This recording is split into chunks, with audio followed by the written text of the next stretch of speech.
Hello dear students, आज हम कुछ ऐसे क्वेश्चंस देख रहे हैं जो इस बार आईएससी केमिस्ट्री बोर्ड एग्ज़ाम से पूछे गए थे और उसका पूरा सॉल्यूशन मैं यहाँ लेकर आई हूँ। तो क्वेश्चन ये है सॉल्यूशन का for 5 marks.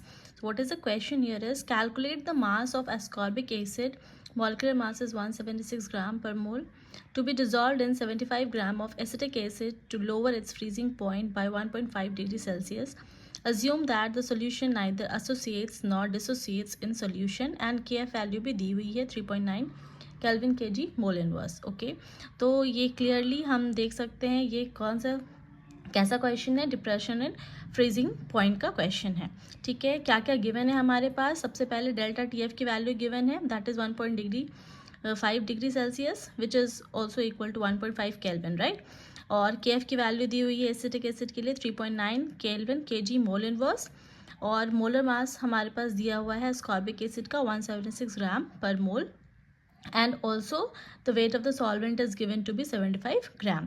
So according to the formula for depression freezing point, we know delta TF क्या होता है, that is equal to KF into M, and from here delta TF is equal to KF और यहाँ पे molality का हम equation लगाएंगे, weight of the solute upon weight of the solvent into molar mass into 1000. Okay, अब यहाँ से हमें निकालना क्या है, हमें निकालना है weight, यहाँ पे हमें कैलकुलेट करना है एस्कॉर्बिक एसिड का मास। ठीक है, सो यहाँ पे W B will be equal to what, हम इसे रीअरेंज कर लेंगे तो ये डेल्टा टी एफ क्या हो जाएगा, ये delta T F into W A into M B, और ये के एफ क्या हो जाएगा, नीचे आ जाएगा। ठीक है, फिर हम सारे वैल्यूज़ जब पुट करेंगे तो हमारे पास सॉल्व करने के बाद ये वैल्यू क्या आ जाएगी, 5.07 ग्राम।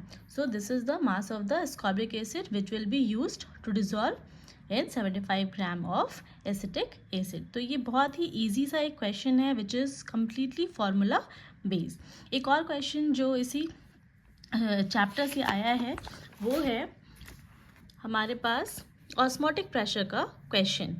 तो क्वेश्चन क्या है, a solution of a organic compound was prepared by dissolving 6.8 gram in 0.1 liter of water. Calculate the osmotic pressure of the solution at 25 degree Celsius.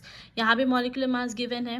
अब हमें ये पता है ऑस्मोटिक प्रेशर क्या होता है, pi is equal to CRT, और सी के जगह पे हम क्या लिख सकते हैं, number of moles upon V, और फिर से हम इससे फर्दर हम क्या लिख सकते हैं, weight of the solute upon volume litre into molar mass into R into T। Given क्या है मेरे पास, वेट 6.8, वॉल्यूम 0.1, मोलर मास 321.45 ग्राम मोल इनवर्स, टेम्परेचर जो डिग्री सेल्सियस में उसको हमने केल्विन में कन्वर्ट